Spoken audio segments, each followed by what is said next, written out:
OG Diaz hindi na nakatiis at sumausaw na sa issue ng Pamilya Yulo. Yan po yung ating bibigyan ng komento, reaksyon sa araw na ito. Pero bago po tayo magpatuloy, nais ko lang po kayong pasalamatan sa inyong walang sawang suporta at pagtangkilik po dito sa ating channel. At muli po, ako'y humihingi ng panibagong suporta para naman po sa ating pangalawang channel, ang Insan Ruikis Reaction. Ito po'y tumatalakay sa political issue, lalong-lalo na po yung mga mahihilig dyan sa ating politika. Muli po, ako inyong lingkod, Tagapanood TV, at welcome back po dito sa ating YouTube channel at Facebook page. Huwag na nating patagalin to. Simulan na po natin ang ating reaction video sa araw na to, mga tagapanood.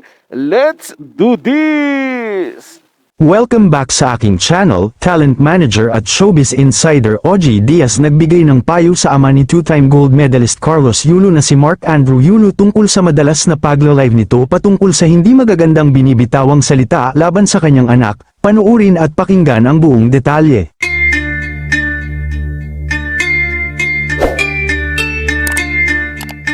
Mukhang hindi na nga rin napigilan ng talent manager at showbiz insider na si OG Diaz ang magbigay ng opinyon at makisawsaw sa nangyayaring gulo sa pamilya Yulo, lalong-lalo na kay Carlos at sa magulang nito na si Angelica at Mark Andrew Yulo.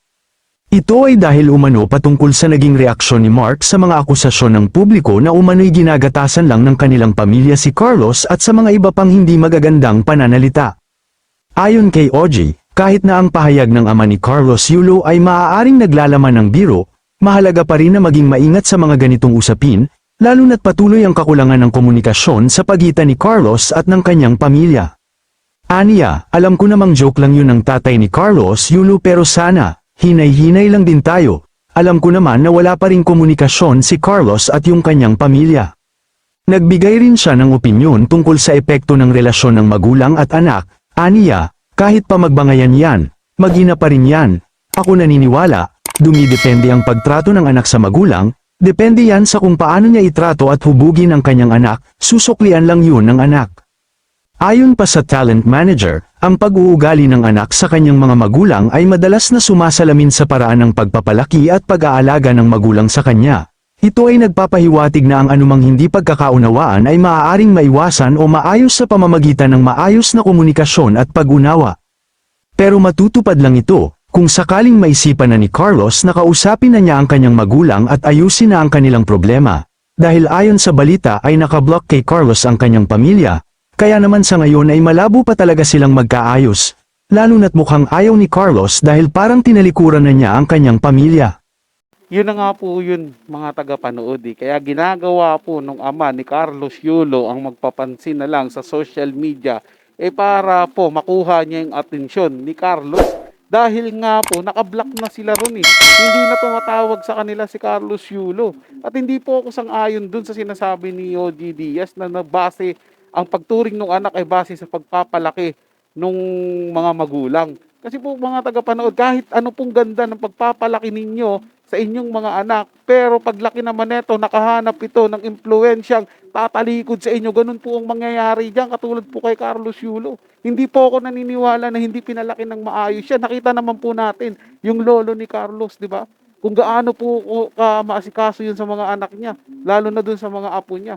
Di ba, imposible naman pong hindi yun tinuruan na o ganito gawin yung pagpapalaki sa mga anak ninyo. Hindi po ba mga tagapanood? Kaya malabo po yung sinasabi niya. Meron lang po kasing isang humaharang dyan. Tanggalin mo sa equation yung taong humaharang po dyan para makapag-usap po si Carlos at saka yung mga magulang niya. Tingnan po natin kung hindi makakapag-ayos yan. Paano maaayos yung isang bagay? Meron nga pong balakid. Diba, tanggalin po natin yung pader na nakaharang po sa gitna ng pamilya Yulo. Tingnan po natin kung hindi talaga mag-aayos yan. Hindi po ako sang-ayon dun sa sinasabi ni OG Diaz, mga tagapanood. Palibhasa po kasi hindi naman po sa kanya nangyayari. Diba? Ano po akin, yung opinion ko po, based po yan din sa reality. Dahil ako, marami po akong nai-encounter na ganyan mga tagapanood Diba? Taong simbahan yung pamilya nila, yung mga nanay tsaka yung tatay, palasimba po. Pero yung anak, napakasutil po. Samantalang ang ganda po ng pagpapalaki sa kanya dahil po na barkada. Diba? Nakahakot po ng atensyon yung barkada, mga tagapanood Doon po siya nakapiling niya po, doon siya sa barkada niya. na, ay okay ako dito. Tama yung binibigay nila sa akin payo, tama yung landas na inaano ko, enjoy ko lang yung buhay. 'Di ba parang ganyan din po kay Carlos. Nung makawala po siya sa ano ng magulang niya, sa pag-aaruga ng magulang niya, nakahanap po siya ng tao niyang akala niya na, ay ito, masasandalan ko. Eto, maaanuhan ko 'to, masasabihan ko ng mga problema ko, kung ano man yung mga hinaing ko, o mga kalungkutan ko. Eh, masaklap po mga tagapanood eh. Tinanggal po nung nagpapayo sa kanya sa equation yung pamilya niya. O ayun po yung sinunod niya ngayon. Hindi po ba mga tagapanood? Kayo po, ano po masasabi niyo patungkol dito sa balitang ito? Comment niyo po yan. Pag-uusapan po natin yan. So yun lang po mga tagapanood. No? Nagustuhan niyo po yung ating talakayan sa araw na to. At kung kayo bago lang po na napadaan dito sa ating channel, huwag niyo po sanang kalimutan na mag-subscribe. Hit niyo na rin po ang notification bell para lagi po kayong updated sa mga bago pang video na ating ilalabas. Share, like, and comment din po kayo mga tagapanood. Ating nang babasahin at pupusuan. So hanggang sa muli po, ito yung Tagapanood TV. Komento at opinion lamang, wala pong personalan. Paalam po at mabuhay po kayong lahat.